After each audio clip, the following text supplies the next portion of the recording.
अस्सलाम वालेकुम, this is doctor विकास। आज हम बात करेंगे डायबिटिक रेटिनोपैथी पर। लेकिन उसकी डिटेल्स में जाने से पहले कुछ अगर स्टेटिस्टिक्स मैं आपको बताऊं तो उससे आपको हेल्प मिलेगी कि इसका इम्पैक्ट ग्लोबली और पाकिस्तान में जो पॉपुलेशन है उसके ऊपर क्या है। 2019 में एक report I American academy of ophthalmology और WHO की, जिसके मुताबिक जो ग्लोबल प्रेवलेंस यानी कि पूरी दुनिया में जितनी आबादी है उसमें जो डायबिटीज़ का इंसिडेंस था वो था 463 मिलियन। यानी कि 2019 में ग्लोबली डायबिटीज़ के जो दुनिया भर में पेशेंट्स थे वो 463 मिलियन थे। और उन्होंने प्रोजेक्ट किया था कि 2040 तक ये जो रेशियो है ये 700 मिलियन तक पहुंच जाएगी। पाकिस्तान की अगर बात करें तो 2017 में एक रिपोर्ट आई जिसके मुताबिक पाकिस्तान में डायबिटीज़ के जो पेशेंट्स थे वो 7.5 मिलियन थे, यानी कि 75 लाख। और उसमें से अराउंड 29% जो पेशेंट्स थे उनको डायबिटिक रेटिनोपैथी थी इनिशियल स्टेजेस की। और तकरीबन 8.6% जो इसमें से पेशेंट्स थे उनके अंदर विजुअली थ्रेटनिंग डायबिटिक रेटिनोपैथी थी, यानी कि उनकी नज़र इससे अफेक्ट हो रही थी। एक तो ये बात है। दूसरी बात ये है कि डायबिटीज़ जो है, डायबिटिक रेटिनोपैथी जो है, that is the most common cause of decrease vision in the adult working population. यानी कि जितनी अडल्ट वर्किंग पॉपुलेशन है अराउंड 40 to 60 ईयर्स की एज के दरमियान, उनके अंदर जो नज़र की कमज़ोरी की बहुत बड़ी वजह है या मोस्ट कॉमन कॉज है वो ये शुगर की वजह से नूर के पर्दे जो मुतासर हो जाते हैं, ये मोस्ट कॉमन कॉज है।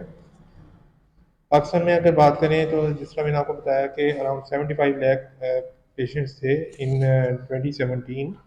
और उसमें से 50% जो थे वो अनडायग्नोज थे। और अ, जो डायग्नोसिस बनता है वो 4 to 7 ईयर्स के बाद बनता है, यानी कि पेशेंट को पता ही नहीं होता कि उसको डायबिटीज़ है। वो किसी और वजह से डॉक्टर के पास जाता है, डॉक्टर उसके टेस्ट करवाता है, उसको इन्वेस्टिगेट करता है, और जो वजह बनती है वो डायबिटीज़ बनती है। तो 4 to 7 ईयर्स है from the time of diabetes और जो डायग्नोसिस है उसके दरमियान में। अब जो डायबिटीज़ है वो सिर्फ रेटिनोपैथी कॉज नहीं करती, यानी कि सिर्फ आंख के पर्दे को ख़राब नहीं करती, बल्कि ये आंख के जो बाकी स्ट्रक्चर्स हैं उसको भी अफेक्ट करती है। फॉर एग्जांपल जिन पेशेंट्स के अंदर सफ़ेद मोती का ऑपरेशन नहीं हुआ हुआ, उनके उनमें अगर डायबिटीज़ है और बहुत ज़्यादा फ्लक्चुएट कर रही है तो उनकी ऐनक का नंबर जो है वो भी स्टेबल नहीं होगा, वो फ्लक्चुएट करता रहेगा। तो उस केस में ऐनक का नंबर तब्दील करने की बजाय अगर वो अपने शुगर के स्पेशलिस्ट से रब्ता करें और उनकी शुगर कंट्रोल हो तो उनकी ऐनक का नंबर भी स्टेबल हो जाएगा। सेकेंडली ये एज रिलेटेड कैटरेक्ट, जो एज की वजह से कैटरेक्ट बनता है उसको इन्हेंस कर देती है या डायबिटिक कैटरेक्ट प्रोड्यूस कर देती है। तीसरा ये है कि ये जो आंख के नूर के पर्दे की ब्लड सप्लाई है उसको डिस्टर्ब करती है, उसको ख़राब करती है।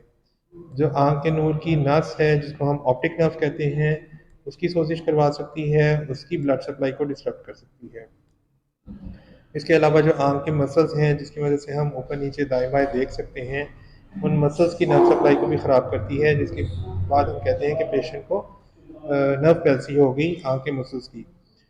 तो ये सारी जो मैनिफेस्टेशन है ये डायबिटीज़ की जो आई के अंदर मैनिफेस्टेशन है वो है। उसके अलावा हम बात करें अगर हम डायबिटिक रेटिनोपैथी के ऊपर, तो ये आँख के अगर हम बात करें कि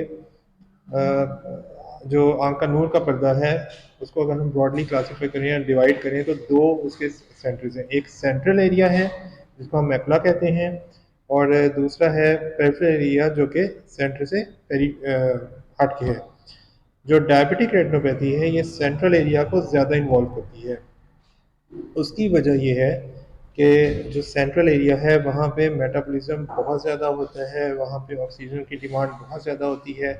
और डायबिटीज़ चूँकि एक मेटाबॉलिक डिजीज़ है, इसमें मेटाबॉलिज्म ख़राब होता है, ऑक्सीजन की सप्लाई जो है वो डिस्टर्ब होती है टिश्यूज़ को, तो इस वजह से जो सेंट्रल एरिया है ये ज़्यादा अफेक्ट होता है। अब इसकी मैनिफेस्टेशंस क्या-क्या और एक और बात जो याद रखने की है वो ये है कि डायबिटीज़ जो है वो बेसिकली एक कैपिलरोपैथी है, यानी कि अगर आपने सुना होगा कि 3 तरह की ब्लड वेसल्स होती हैं, आर्टरी, कैपिलरीज़ और वेन्स। जो आर्टरी है वो खून को हार्ट से बाकी बॉडी पार्ट्स की तरफ लेके जाती है, और वेन्स बाकी बॉडी पार्ट से ड्रेन करके तो हार्ट की तरफ लेके जाती है। जो दरमियान में है वो कैपिलरीज है। कैपिलरीज के लेवल पे बेसिकली जो बॉडीज के जो टिश्यूज़ हैं और जो ब्लड है उनके दरमियान में ऑक्सीजन का एक्सचेंज होता है, जो सेलुलर लेवल पे। तो डायबिटीज़ जो है वो इस लेवल के ऊपर जो है वो कैपिलरीज के लेवल के ऊपर आके वो अपना जो साइड इफ़ेक्ट है वो करती है, और इसलिए इसको कैपिलरोपैथी कहते हैं। अब इसमें मरीज़ किस किस तरह से प्रेजेंट कर सकते हैं।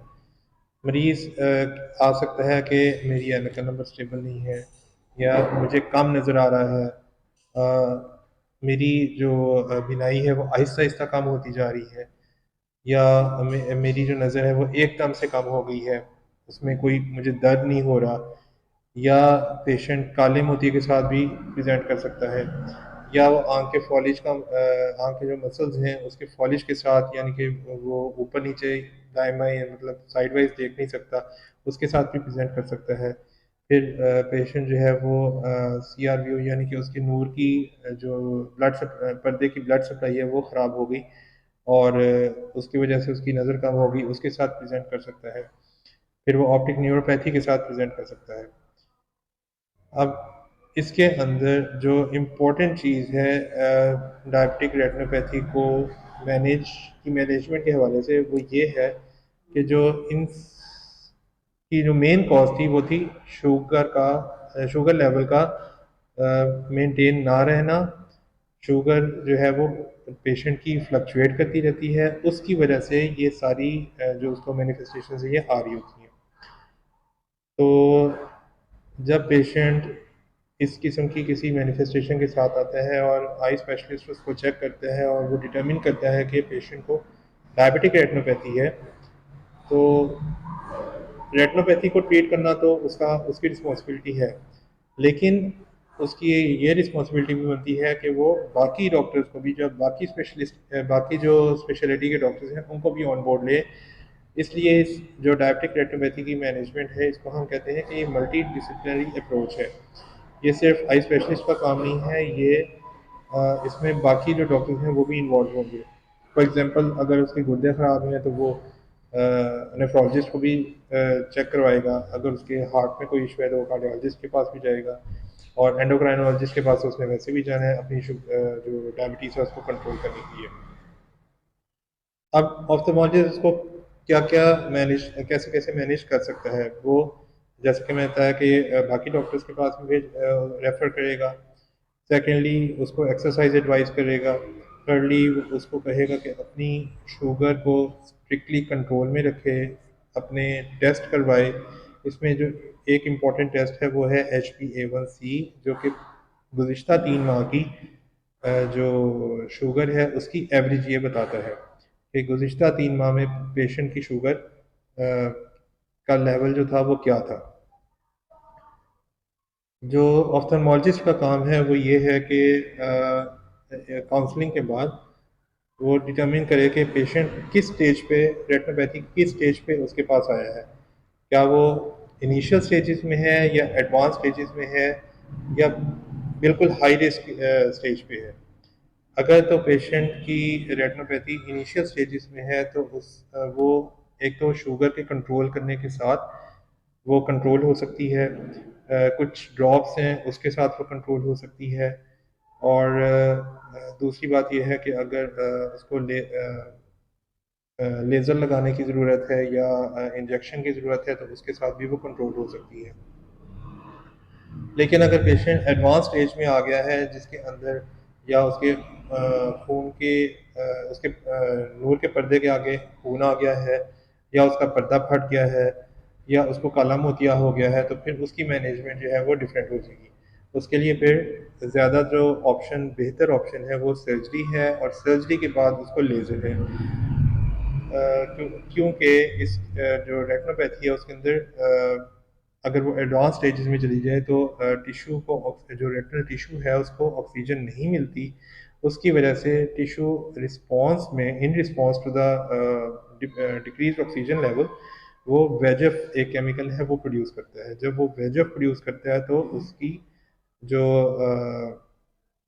रेटना है वो अ, खून की नई नालियां बनाना शुरू कर देता है, बट वो खून की नई नालियां जो हैं वो लीकी होती हैं और उनके अंदर से खून एज ए होल या उसके कुछ कंपोनेंट्स जैसे प्लाज्मा है या रेड ब्लड सेल्स या वाइट ब्लड सेल्स हैं वो लीक होके तो एक्स्ट्रा वास्कुलर स्पेस में या रेटिनल टिश्यू में चले जाती हैं। उसकी वजह से पेशेंट को एडीमा भी हो सकता है और उसकी जो हेमरेज भी हो सकता है खून के अनूर के पर्दे के आगे। तो उसकी जो मैनेजमेंट है वो यही है कि एक तो strictly control the sugar, the blood levels, अपने टेस्ट करवाएं, रेफर टू द एंडोक्राइनोलॉजिस्ट, और अगर ये खून टीकों के साथ ठीक नहीं होता तो उसके लिए हमें सर्जरी करनी पड़ती है, या अगर उसका खून नूर का पर्दा फट चुका हुआ है तो उसके लिए भी हमें सर्जरी करके उसको सर्जिकली जोड़ना पड़ता है और उसके बाद उसको लेज़र लगानी पड़ती है। सो आई होप कि I have covered all of the diabetic retinopathy. अगर आपको हमारी वीडियो पसंद आई तो आप इस चैनल को लाइक करें, सब्सक्राइब करें, और नेक्स्ट वीडियो जो है वो इंशाल्लाह मैं ड्राई आइज़ के ऊपर करूँगा, तो wait for it. Thank you.